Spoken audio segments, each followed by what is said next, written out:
Pusa ba? Hindi, lakatan. Ito yung lakatan. Oh. Yung bibili ng ano dyan, suwi. Available na maraming suwi. Oh. Marami ditong suwi ang benta. Ayan. Hala. Hala, may aray ko Milo. Milo namin yan yung 2 beses nang nasagasaan, no? Pero ngayon, walang init. Ano, di tayo makapagpainit? Hindi makapagpainit ang baby. Ano, ulan na naman, mag-ulan.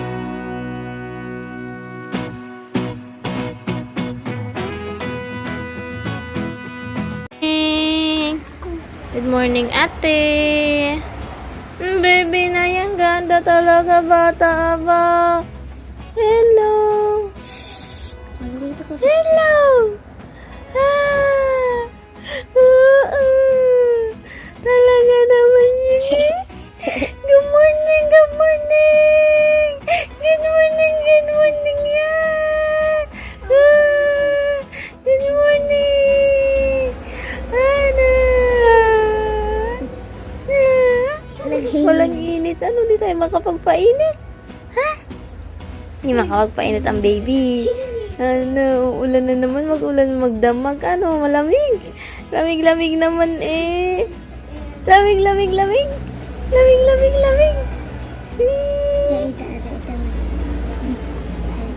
Good morning guys. Gawa tayo ng breakfast ngayon. Magasangag ako ng kanin. Galing dun sa kainan ulit. Ang dami, no? Ang daming tira. Isang mangkok. Isang tasa. Ang dami. Kailangan natin isagin. Then, magpipito ako ng meatloaf. Beef loaf pala. May iba-iba naman. Lagi nalang meatloaf.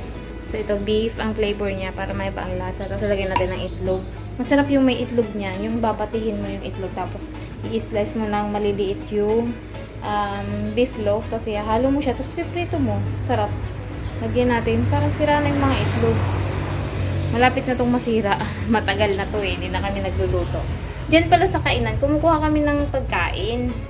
Kaso nga lang, minsan, nakakasawa na. Di ba laging mga karne yung luto nila. Tapos minsan, basta gusto ko, mas masarap pa rin yung sarili mong luto ba dito sa bahay. Kaso minsan nga lang, wala akong time na. And then, wala din naman kami luto dahil hindi na kami na malengke. Kaya doon na kami minsan kumukuha. Pero pagka nakabili kami dyan ng isda or ng gulay, yun, nagluluto kami dito.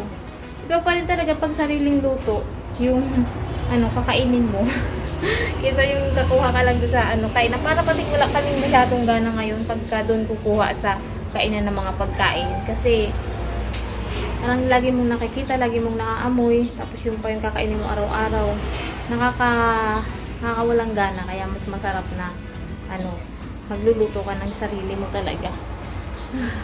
Grabe, kaya ganito yung mata ko kasi puyat. Alas 2, alas 3 gising na ako. Hindi na ako masyadong nakakatulog. Ngayon, 7:30 pa lang ng umaga. Kala ko ang haba-haba na kala ko ang dami ko nang ginawa. 7:30 lang pala. Kala ko tanghali na. Ay, nakapagluto muna at gutom na. Nakabili tayo ng mais na pang merienda. Sarap. Alam niyo kung magkano to? 25 ang isa. Ang mahal. Pero malaki tsaka sweet corn talaga siya. Ginagamit kasi sa tindahan to. Bumili doon 2 kilo. Tapos nagpasama ako para dito. Merienda nga ngayong hapon. Ayan. Ginagamit siya dun sa nilagang baka. Inilalagay. Hindi naman din kinakain ng mga ng mga na-order ng paksiw na nilagang baka. Hindi naman kinakain yung inilalagay nila na mais. Sayang. Sayang, di ba? Makikita mo sa hugasan nandun yung mga mais. Sayang nung pagbili natin, di makakainin. Pero pampalasa din kasi yan. Ang gulo-gulo ng kwarto na to dito. Oh. Siguro nakita nyo sa vlog to lagi. Ito yung master bedroom natin. Ang gulo-gulo, naging stock room na siya. Kailan kaya natin ito mapapatapos. Finish lang naman yung ganyan. Papatapos din natin yan. Sa nagtatanong nga sabi niya, wala na daw akong update dito sa bahay. Pero alam nyo, itong bahay na to, feeling ko okay na siya. Tapos na siya for me. Pero oo, marami pang gagawin dito. Pero okay na sa akin to eh. Alam mo yun. Kontento na ako. Ganito na lang siya. Oo, yung kisame, tsaka yung tiles. Parang feeling ko yun na lang yung kulang yung bintana. Ayun lang. Pero okay na to para sa akin. Kasi mayroon nga isang naalala ko, yung itinatak ko talaga sa utak ko. Sabi ko, hindi yun mangyayari yung sinabi niya sa akin na ano daw, hindi ko daw mapapagawa tong bahay na to. Hanggang dun lang daw yun. Parang ang gawa pa lang kasi dito sa kwarto is yung 2 kwarto. Itong 2 lang na kwarto, as in wala pa tong dingding paikot. Yung 2 kwarto lang talaga, sabi sa akin. Sabi niya sa akin, hindi mo yan napapatapos bahay na yan, hindi mo yan kaya. Parang ganun, dinown niya ako. And then, tinata ko yun sa utak ko. Sabi ko, hindi mangyayari yung sinabi sa akin ng taong yun, na hindi ko daw mapapatapos tong bahay na to. May galit kasi yun sa akin, kaya nasabi niya yun. Huwag na natin i-mention kung sino, pero sobrang naano ako dun sa sinabi niya. Pero yun yung ginamit ko para mas lalo akong magpursige, mas lalo akong mag-push, maging madiskarte lalo, at lalo kong sipagan, lalo pang gumawa ng paraan para kumita, ganyan. Kasi nga, dahil dun sa sinabi niya. So, gamitin natin yung mga ganun guys, pag may nang aapi sa atin or dinadown tayo, may sinasabi sa ating masama, gamitin natin yung para mas lalo tayong maging malakas at mas lalo tayong sipagan sa buhay. Alam mo yun. Pansinin natin, wag nating hayaan na, ay, sinabihan ako ng ganito, hayaan mo na, di man na yung totoo. Pero, gamitin nyo bilang pampalakas ng sarili nyo. Sinabihan niya ako ng ganito, pues, papakita ko sa kanya na hindi ganun, na hindi yun mangyayari. Ano ba to? Nakakainis. Kanina pa. Bagong ligo naman ako. Kanina pa yun eh. So, ayun. Doon sa nagsabi nun sa akin, ewan ko kung nanonood pa siya ngayon. But, yeah. It's done. Ayun ako, naiinis talaga ako sa lumilipad-lipad na to. Pumapasok pa sa ilong ko. Tapos na yung bahay. Ano pa? Kung may away na to, matitirahan na namin. Naipagmamalaki ko na to. Naiyak na pala yung baby ko. Kung ano na naman dinadaldal ko. Naiyak na pala yung aking baby eh. Oh! Hala! Hala! Oh! Hindi ba yung pinapansin ng mama? Hindi pinapansin. Ako naman yun talaga. Nakakausap ka na talaga, bebe. Oo. Hindi pala yan pinapansin ng mama. Kanina pa yung nakahiga dyan. Gusto nang magpakalong. Gusto nang bumangon. Ano? Ay, nako. Dito pag nanay ka, magiging singer ka. Magiging, ano tag doon? Sasagutin mo yung bawat tanong mo kasi hindi pa yung nagsasalita eh. So, sa bawat sasabihin mo sa kanya, ikaw din yung sasagot. Ano? Ay, naku. Lahat na. Pagpupuyat. Ay, hindi. Dito pala hindi ako masyadong napuyat dyan. Dahil yung gabi niya as in, mas marami yung time na tulog siya. Gigising na siya para dumede. Nasalpak ko lang yung dede ko. Tapos nakikita ko nakabutaw na siya. Tapos na siya dumede. Wala, hindi katulad ng dalawa ni Ken tsaka ni Jillian. As in, ang puyat ko dyan, grabe. Dahil talagang ano sila, yung hindi natutulog sa gabi. Sa umaga sila tulog. Pero ito hindi. As in, buong simula nung pinanganak siya. Hindi siya namuyat. Nung nasa ospital lang kami pala. Kasi wala pa akong gatas. 3 days ako bago nagkagatas. Pinapadedek siya sa iba para lang tumigil. So, pag nakadede na siya, yung kani-kaninong nanay yan nakadede. Wala talaga akong gatas, wala pang nalabas. Naiyak siya kasi gutom na siguro. So, ayun, nadede siya. Pagkatapos siya tumide, tutulog na ulit siya. Pagkagising niya ulit, iiyak, didedehin ko sa akin. Wala pa rin gatas. Tapos, dadaling ko na naman kung kani-kaninong nanay doon sa mga katabi kong bed. Doon siya nadede. Kaya kung kani-kanino yung dumeding batang yan, thank you po doon sa mga napadedehan ni baby. Thank you dun sa mga mommy na nag-share ng breast milk nila. Ayun, yung ating update ngayon. Mag-merienda tayo pagkatapos ko magpadede. Kaya lang, matagal ilabog yung mais. Magtitinapay na lang pala ako bukas na yun. Yung lakatan ni Papa, dalawang, ano po dyan, sapad? Sapad, bulig. Ano po yan? Dalawang ano lang yung, basta yun na yun. Ayan, kakaunti yung bunga. Apekto pa yan nung bumagyo noon. Naputol yung mga dahon niya tapos tumubo ulit siya. Ayan lang yung bunga. Kaunti. Tingnan natin yung sili dito.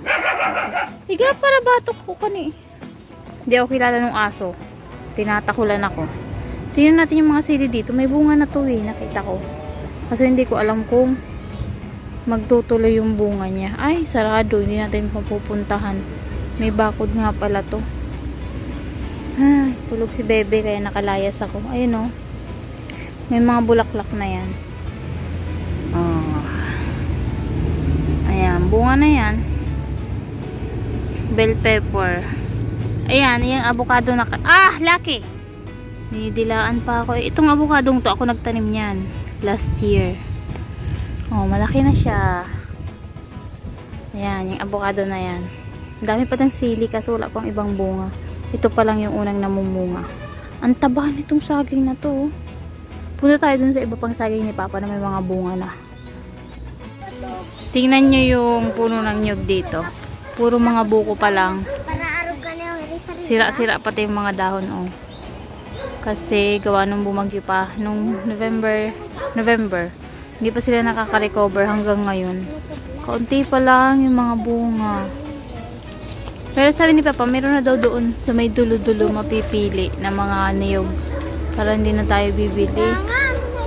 Grabe, ang mahal-mahal na. Ngayon may pumunta dyan, nag-deliver 18 naman per kilo. Ang isa naman, ang dalawa naman lagpas 1 kilo. Iti parang mas mura-mura naman yun. Kaysa yung bibili mo na 20 ang isa. Ayan, oh, tingnan mo, puro buko-buko pa siya. Pero ang daming bunga, no? Oh. Kaso hindi pa nyog. Libre na sana tayo sa panggata kung okay na tong mga puno na. Ang daming nyog, oh. Lahat siya may bunga. Tingnan natin yung tanim ni Papa dito na ayan, oh, may namumulaklak pa, lakatan. Wow! Kaso hindi natin alam kung ilan yung magiging bunga niya. Ayan, oh. Kasi naapektuhan pa yan ng bagyong Rolly tsaka Ulysses. Dito yung sagingan ni Papa. Tara. Taran! Naalala nyo dito yung pinag-anuhan natin, maternity shoot natin. Dito yun. Ang ganda na pala dito, oh. Tapos yung mga kamuting kahoy ni Papa dyan sa mga gilid. Yan yung mga kinuhanan niya nung nakaraan. Di ba pinakita ko sa inyo yung laman ng kamuting kahoy tsaka kamote. Ayun yung kamote doon, buong dulong yun, puro kamote.